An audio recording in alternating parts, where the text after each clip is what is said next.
Suspense.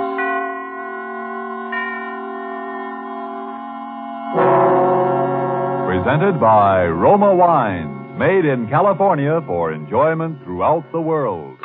Salud, your health, senor.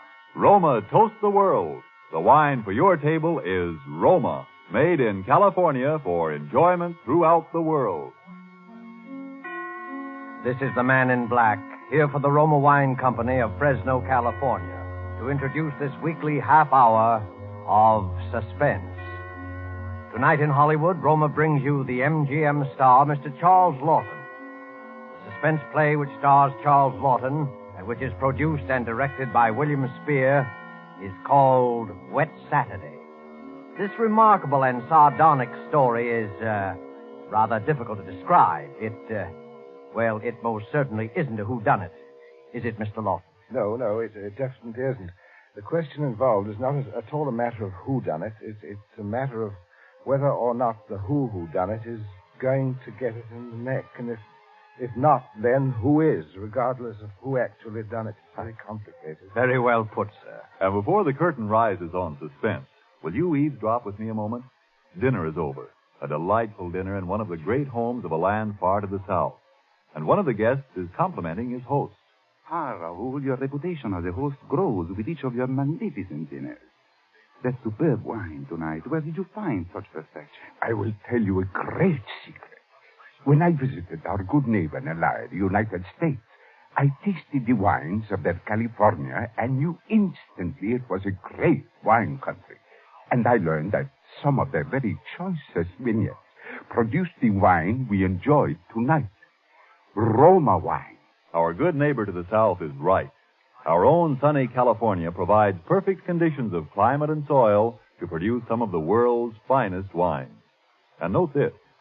What your wine connoisseur of another land prized as an expensive import, with import duties and high shipping costs included in his purchase price, comes to you from the great Roma wineries in California as an inexpensive American product. Roma's wide varieties of types and Roma's modest costs means that you can enjoy these fine wines often when entertaining guests, as a pre-meal appetizer, to serve with meals, or for after-dinner enjoyment. You will be amazed at how little your dealer will ask for an assortment of several types of these fine Roma wines. Visit your dealer tomorrow and ask him for Roma, R-O-M-A, America's largest selling wine. Made in California for enjoyment throughout the world. And now, with Wet Saturday, and with the performance of Charles Lawton, we again hope to keep you in suspense.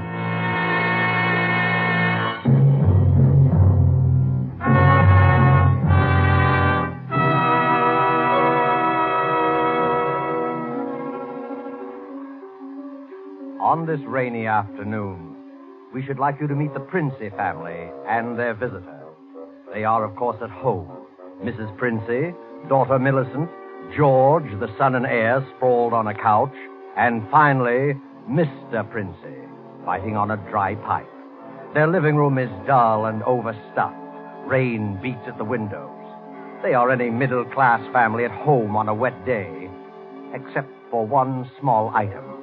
As you sit with them in the living room, you can see through the door to the sun porch a pair of men's feet encased in high black shoes.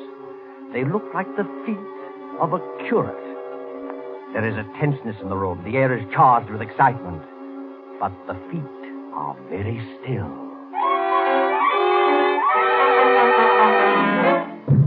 But don't keep staring at him. Listen to me, all of you. Don't you see? They'd hang her. That's what they'd do. They'd hang her. Oh, Fred, it's too awful. Awful? It's catastrophic.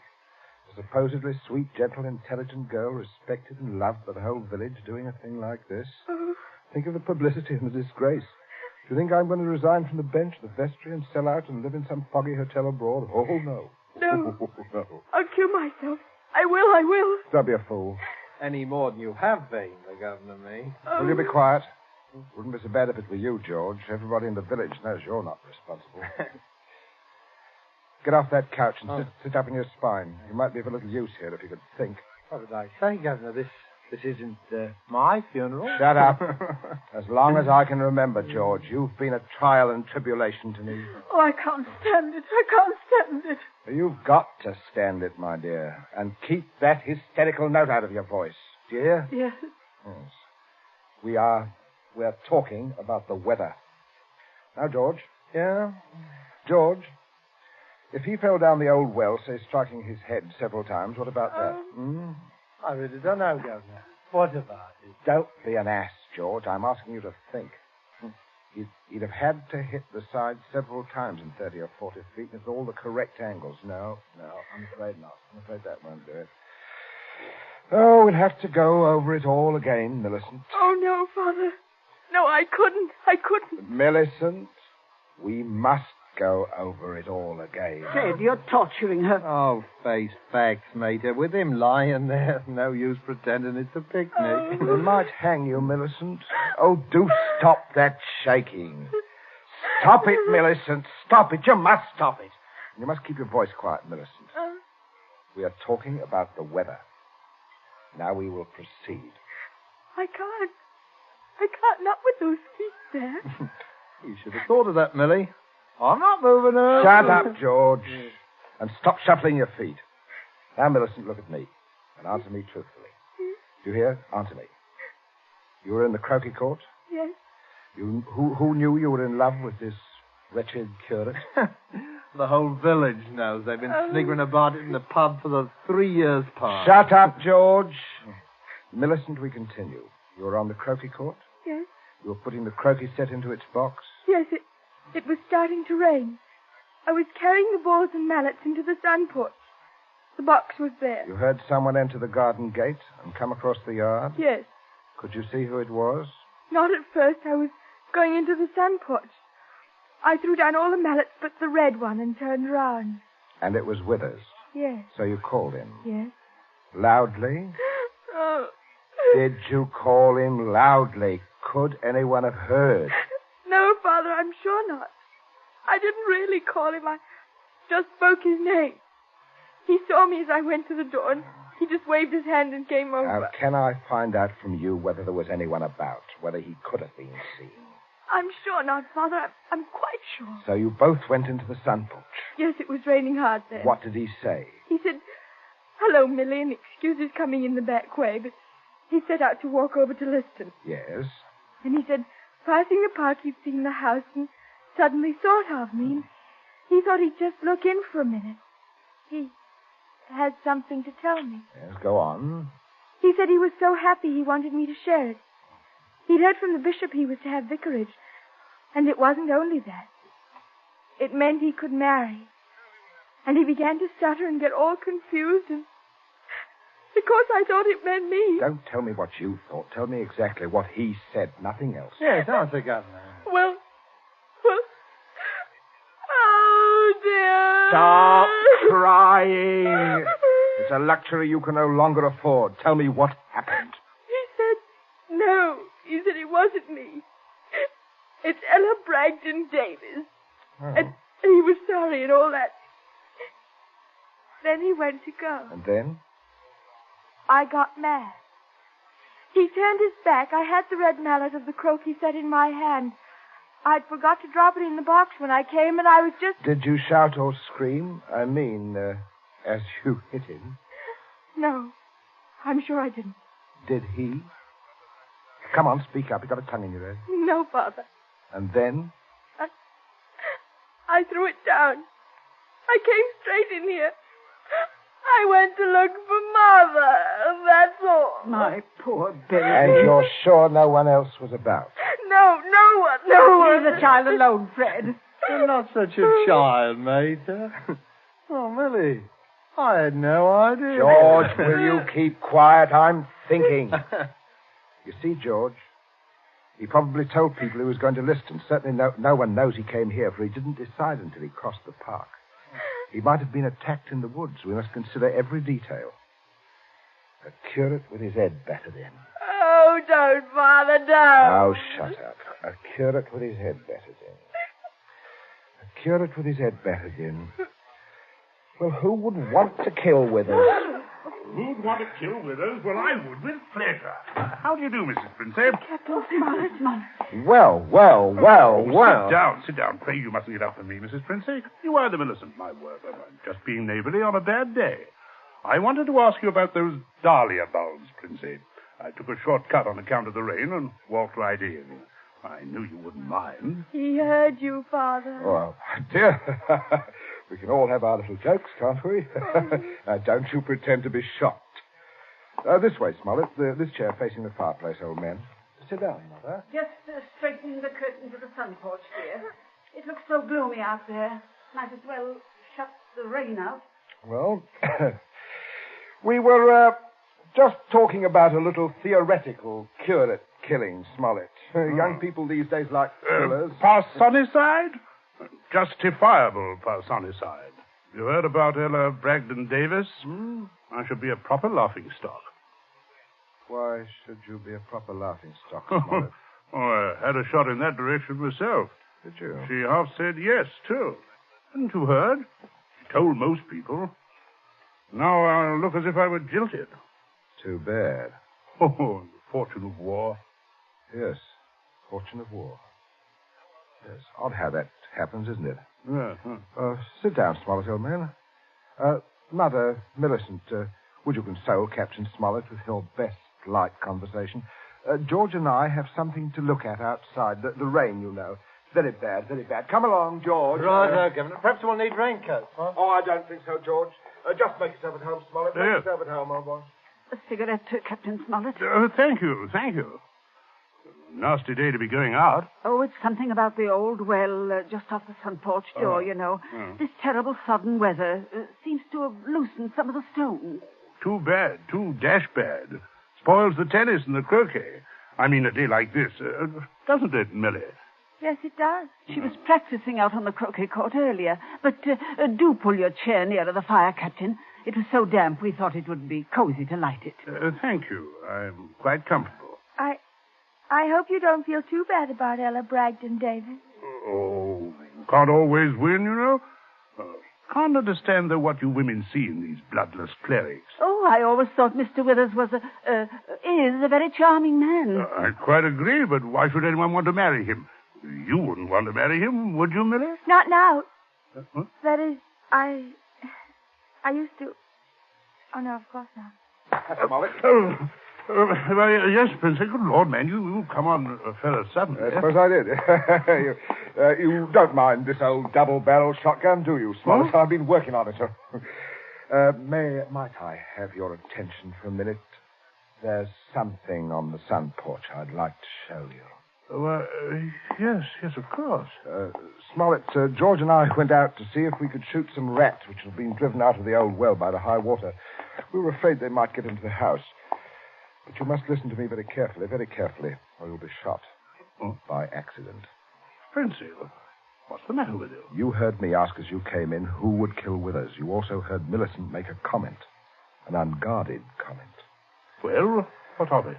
Very little, unless you were to hear that Withers had met with a violent end this afternoon. And that, my dear Smollett, is what you are going to hear. What? Withers dead? Yes. Who killed him? Millicent. Oh. Good Lord. Oh, shut up, sniveling Millie. Yes, it's a mess. And of course you would have remembered and guessed. Oh, maybe, yes, I suppose I should. Therefore, you constitute a problem. Why did she kill him? It's one of those disgusting things. Pitiable, too, I think. She deluded herself that he was in love with her. Good heavens. Millie, yes, of course I see. He told her about the Davis girl, Ella Bragdon Davis. I understand. I have no wish, as you will comprehend, that she should be proved either a lunatic or a murderess. I could hardly go on living here after that, could I? Besides, I'm rather fond of Millie. Quite. On the other hand, you know about it. Yes, I see. That makes me a problem. You were wondering if I could keep my mouth shut. If I promised? I'm wondering if I could believe you. But if I promised? If things went smoothly, yes. But not if there was any sort of suspicion or any questioning. You would be afraid of being an accessory. I don't know. I do. What are we going to do? I can't see anything else. I mean, you'll never be fool enough to do me in. You can't get rid of two corpses. Well, I regard it as a better risk than the other. It could be an accident, or you and Withers could both disappear. There are possibilities in that, of course. Listen, you can't... I can. But there may be a way out. There is, Smollett. You gave it to me yourself. I did? What? Well, you said you would kill Withers. You have a motive. Oh, look here now. I was joking. Listen, Smollett, I can't trust you. You must trust me, or else I will kill you now in the next minute. I mean that. You can choose between living and dying. Go on. There's the old well just outside the sun porch door. That's where I'm going to put Withers. No one outside knows he's come up here this afternoon. No one will ever look there for him unless you tell them. Now, you must give me evidence that you have murdered Withers. I murdered him? Well, why do you want that? So that I shall be dead sure that you'll never open your lips on the subject. I see. What evidence? George? Yes, Governor? Hit him in the face. Sure. You keep out of this now. Oh, Captain, you should be more careful. Look what your teeth did to my knuckle. Do it again, George. Okay. Father, how can Now, you keep quiet, Millie. Stop sniveling. I'm sorry, Smollett, but there must be traces of a struggle between you and Withers. Then it will be not altogether safe for you to go to the police. Now, George, would you get the croquet mallet? Oh, right. Okay. And, George, take your handkerchief to it. You'll find it there on the sun porch floor. Oh, yeah. Yeah, I got it, Governor. That's right, boy. There, Captain, there's the weapon. See, as I told you, Smollett, there it was. Now, if you please, just grasp the end that mashed Withers' head. I shall shoot you if you don't. Good Lord, you can't. There. All right. That's it, old boy. That's right. Now, deposit it by the side of the house. Out of the rain, of course. Now, wait, George.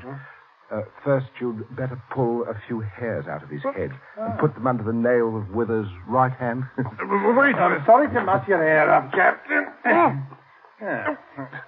Oh! Don't be a baby, Smollett.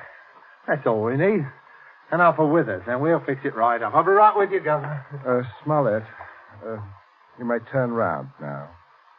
Withers is just there in the sun porch. Draw back the curtain, old man. Good Lord. Yes. Messy. Now, you, Smollett. Now, you've just got to drag him through the door and dump him in the old well. Just beyond the door, Captain. I won't touch him, I won't. All right. Stand aside, George. Out of range, George. Just over there. There's only one place I want this charge of shot to go to. Father. Now, Millie, you keep quiet and stop sniveling. My aim is... Wait a minute. Wait. That's better. That's better, Smollett. Much better. Now, go along now. In here. You've got to take him outside, old boy. By the shoulders ought to do it, Captain. You keep quiet, George. Now, go on, Smollett. Go on. Under the arms. You've seen dead men before. Now, don't go green. Drag him out. Drag him, old boy. Do a little pulling. I'll just hold the gun here to make sure. Everything goes all right. Steady now. Mind the step there. Mother. Come away from the window, dear. Don't look. But Captain Smollett. Your father is a very resourceful man, Millicent. I'm sure what he's doing But is the Captain, I can't stand You it. mustn't question your dear father. Say, you two still at it. There's enough trouble around here without blubbering. Don't you call me blubbering, George Princey. Well, you see, Smollett, everything is perfectly safe. You remember, you see, that no one knows that Withers came here. Everyone thinks he walked off to Liston. You see, that's 5 miles of country to search. They'll never look in our well. Don't you see how safe it is? I guess so. Good heavens, old boy, you're dripping wet. Why don't you slip your raincoat on? Is the tea ready, dear? In just a minute, dear. I'll ring for Bridget. Exactly what you need, Smollett. A nice, hot cup of tea. It's the best thing in the world to ward off a cold. Sit down, won't you, old man? Don't you mind getting the chair wet. That's all right. Would you have a cigarette? No. Help yourself, old boy. See, I stick to my pipe. Funny how you get attached to Do you pipes. think My Mrs. wife always Princey, says to me... Everything's hot, ma'am. Oh, Bridget, yes. Put the tray in front of me here on the table. That's it. Say, Captain. Why, you cut your lip. I just knocked it. Why, how dreadful. Here, Bridget, give the captain this cup. No, thank you. I rather think I'll be running along, if you don't mind. Why, Captain Smollett, without any tea. If you don't mind, Mrs. Princey, if I could just have my raincoat. Oh, I'll get it for you, Captain. This is very distressing, Smollett. Very odd. I'll be all right presently, I'm sure. Oh, here we are. Let me help you, sir. Thank you, young man. There. You'd better go out the front way, Smollett. The walk is drier. Oh, let me hold the door for you, Captain. And don't worry, old fellow. Don't worry at all. No. Good afternoon. It's nothing serious, I imagine, dear. A little rest, of course. He'll be as right as rain. Oh, by the way, Millicent, you're not looking any too well, dear. Not well at all. I'm sure it was that croquet court. Being outdoors in weather like this is simply foolhardy. Yes. Oh, mate is right, Millie. You saw what happened to Captain Smollett. Come along, dear. I shall give you a hot foot bath and put you to bed. A couple of days in bed and you'll be fine again. Now, you get plenty of rest, Millicent, and don't you worry about a thing. That's the best cure for you, dear. I guess I'll have a little nap, too, Governor. Fine afternoon for a nap. Yes, it is. Nice. Indeed it is, Sam. Well, enjoy yourself, boy. I'll see you later. I'll see you all later. Your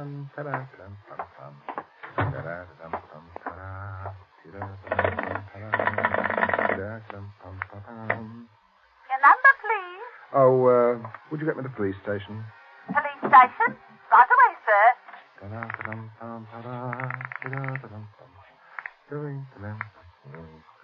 Police headquarters, Sergeant Yancey speaking. Oh, hello, Sergeant. This is Princey of Abbott's Road. I believe you know me.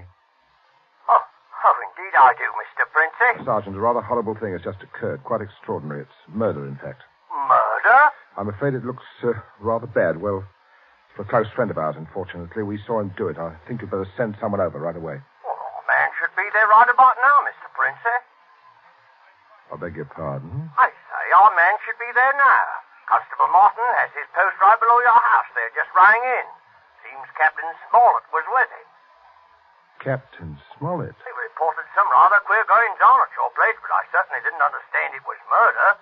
But just don't touch anything, Mr. Princey, and don't worry. Don't worry at all. No. Oh, no, Sergeant. I won't worry, thank you. Governor, where are you? Governor, where are you? I'm right here, and stop shouting. We have some visitors, Governor. I can see that. Well, Constable. Good afternoon. Hello, Smollett. See, what a remarkable fellow you are, coming back like this. Here to reenact the crime. Only the one against me, Princey. The one against the curate I'll leave to you people. Extraordinary sense of humor you have. Mr. Princey, I just had a look at what's in your well. Not a pretty sight, that. Not pretty at all. Yes, Captain Smollett was thorough, if nothing else. You saw him when he did it, sir? Out in the back? Oh, yes. Oh, quite. We were just returning from a walk, and Smollett had evidently been laying for the curate, hiding out in those bushes by the road, I imagine. He was never inside this house? Never. And you say, Captain? I say that while I was inside this house, a guest of the family, I was coerced into dragging the curate's body outside and dumping it in the well. Well, there we are. Well, not entirely, Constable. I'll just remove my raincoat here and demonstrate how damp I got my clothes when I went outside without it. Now, that's interesting, isn't it? Yes. He undoubtedly removed his coat at some point between here and your post. I might as well tell you that his weapon, a red croquet mallet, is out by the side of this house. I shouldn't be at all surprised that you'd find his fingerprints all over it. All over the end of the mallet, Constable. The end that mashed Withers' head. Not the end I'd have to grasp in order to do the mashing. That's a decent try, Smollett, but it won't work. There must be other evidence, Constable. You'll undoubtedly find it when you examine the body. He means the hair under Withers' nails. Well, sir, I happened to notice something when your young George there opened the door for me. If you'll carefully look, I believe you'll find a few of my precious hairs under his nails, too. Well, what are you trying Shut up, to say? George, will you? Constable, this is a complete waste of time. So far as a violent struggle between Smollett and Withers is concerned, Smollett's face speaks for itself quite eloquently. But no more eloquently than your son's knuckles. Huh? As you see, Constable, a fresh abrasion. He did that on my teeth. Or did he? What? I said, or did he? He might have done that on Withers' teeth. Oh, I see. Yes. I see what you mean. Oh, but I didn't, Governor. He said that I did it Now, on look here, Mr. you Withers. keep still, you nitwit. Let me think. As a matter of fact, George, the more I think of it, the more I'm convinced it was your voice I heard. Quite a vigorous quarrel. Something about the curate jilting your sister. Don't be ridiculous, Smollett. Very well, Princey. If he didn't do it, who did? Yes, that's what I'd like to know. How about it, Mr. Princey? Yes, that is a sticker, all right. George, my boy, it looks to me as if you're elected. Elected? Well, what do you mean? I didn't do it. Keep your mouth shut, will But you? I won't, sir. I'm not going to take the blame for her. Millie did it. She did it with the mallet. I saw her. Me? Why, yes. Millie? You could prove that? Prove it? Well, yes. Yes.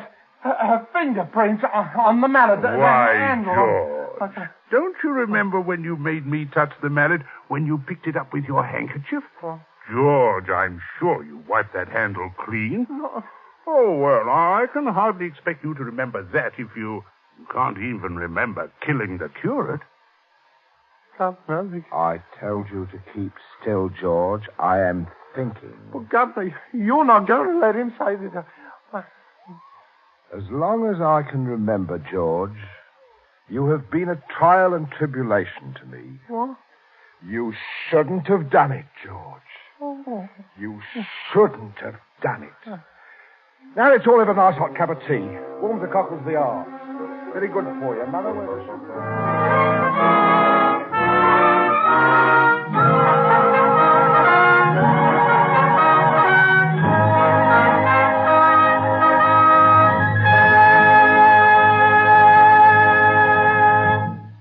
And so closes Wet Saturday, starring Mr. Charles Lawton, tonight's tale of suspense. In just a moment, we shall hear again from Mr. Lawton. But first, let me ask you a question. Isn't it true that things we most enjoy are so often the little extra things, and more often than not, something that pleases the taste? That suggests a bottle of really good wine, Roma wine. It's so easy for you to make certain of high quality in your wine because all you have to do is to go to your dealer and ask for Roma, America's largest selling wines. They are made in California, one of the world's greatest wine-producing sections. You'll have your choice of Roma's great variety of types, from a delicious tangy sherry, a brilliant claret, or a hearty burgundy to a sweeter, heavier port. And you will be so impressed by the modest cost of Roma wines, you will want to enjoy them regularly at home as well as when you entertain. For this traditional form of hospitality is smart, yet inexpensive. A full measure of enjoyment, yet moderation in its best sense. For wines with greatness of character, always ask for Roma wines. R-O-M-A. Made in California for enjoyment throughout the world. But remember, before you buy wine, buy war bonds and stamps. Hello, this is Charles Lawton.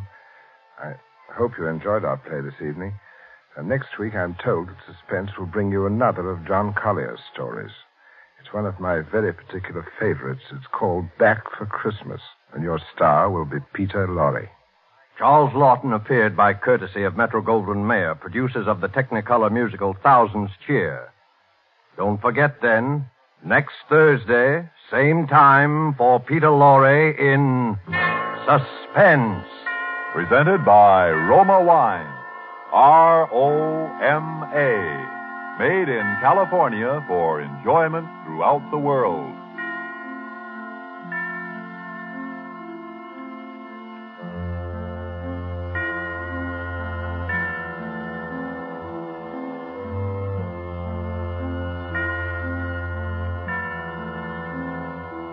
This is the Columbia Broadcasting